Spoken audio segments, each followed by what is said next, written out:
Salut, c'est Gabriel.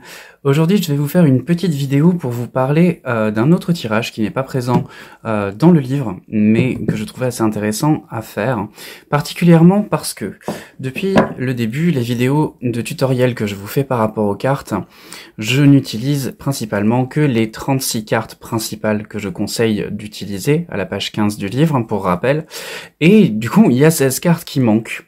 16 cartes qu'on n'utilise pas dans la plupart des vidéos. Donc, je me suis dit, pour vous les présenter, j'allais sortir un petit tirage à 16 cartes tout pile pour pouvoir les voir un petit peu plus en situation. C'est un tirage, donc la roue des 16, vous allez vite comprendre pourquoi. C'est un tirage où on va disposer les cartes en cercle, et c'est pour ça que j'ai choisi d'utiliser un plateau avec un motif circulaire, vous allez comprendre, c'est quand même plus simple. C'est ma petite astuce, si vous avez envie de faire un tirage assez joli et assez régulier, n'hésitez pas à utiliser des motifs un peu ronds. Ça peut être utilisable bien sûr pour beaucoup d'autres tirages. Pour celui-ci, j'ai choisi d'utiliser un tapis que j'avais reçu avec un oracle, le Runic Oracle Odyssey, par l'illustratrice française Eva Delcourt. C'est un jeu absolument superbe et le tapis en lui-même est sublime. Donc voilà, on va faire un petit tirage. Donc là-dedans, je n'ai pris que les 16 cartes que je ne vous ai pas trop présentées en tirage. Bien sûr, si vous le faites, vous utilisez votre jeu habituel, soit la version 36, soit la version 52 cartes, en fonction de là où vous en êtes dans votre approche. On va faire un tirage uniquement avec les sens à l'endroit, parce qu'on reste quand même dans une approche pour débuter et pour mieux comprendre. Bien sûr, ce tirage est applicable avec d'autres jeux de cartes, bien entendu. Voilà, allez hop. Puis regard sur la coute rapide. Alors, on a les ronces, les amants. Qu'est-ce qu'on a comme précision?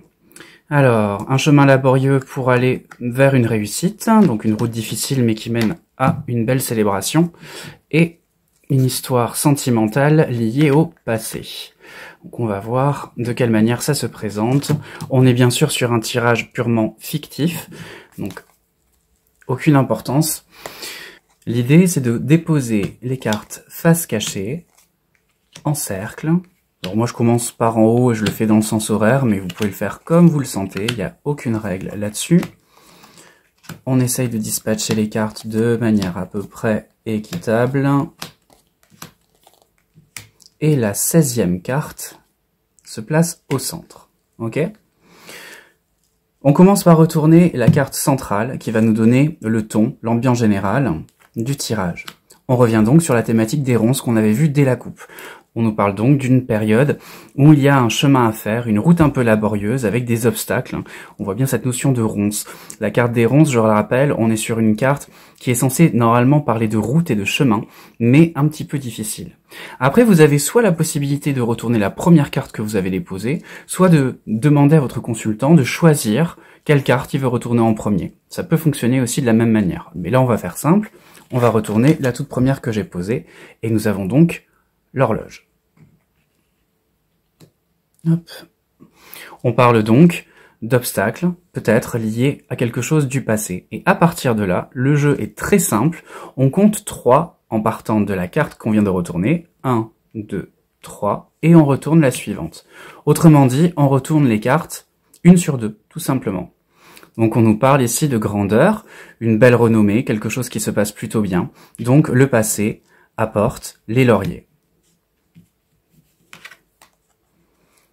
Par rapport à des projets, à un élan, on a une direction qui est prise avec la flèche.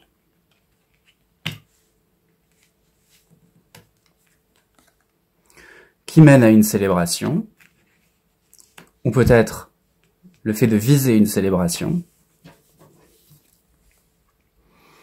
avec la générosité, le bouquet, les présents, les cadeaux. On retourne une à une pour l'instant, on fera une synthèse un peu plus globale après. Avec service et domestique, donc peut-être des cadeaux qui vont arriver par la générosité de certaines personnes. Des personnes avec qui il y a une alliance, une concorde, ou peut-être que le cadeau en lui-même, c'est justement cette concorde-là. On va voir au fur et à mesure. Lié à l'hérédité, aux racines, au passé. Bon là les cartes sont un peu chevauchées donc c'est pas évident, mais comme le cadrage n'était pas énorme, sinon vous pouvez les étaler un peu plus large. Hein. La chrysalide, le repli, hop, suite à une cassure, ou qui va mener à une cassure, une rupture, un changement par rapport au plan sentimental, qui apportera de la lassitude. Mais quand même quelque chose d'opulent. On va voir sur quel domaine. Dans un éloignement quand même nécessaire. Qui pousse à se centrer sur l'instant présent. Eh bien, un sacré tirage. Alors, maintenant on le reprend de manière plus synthétique. Pour rappel, la cartomancie classique, on va droit au but, on va à l'essentiel. Ça sert à rien d'épiloguer sur chaque carte. Donc, on reprend.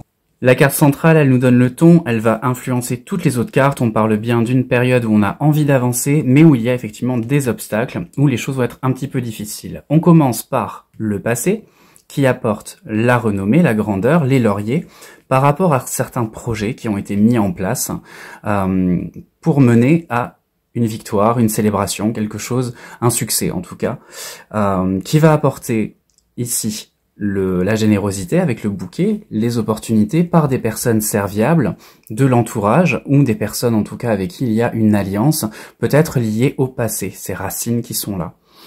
L'ensemble va pousser à une période de repli, peut-être liée à une cassure sur le plan sentimental, suite à une question de lassitude ou en raison.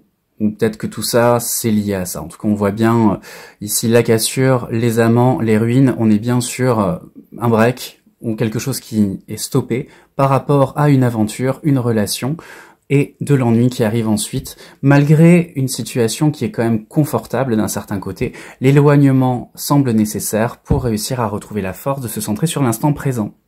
C'est simplement ça.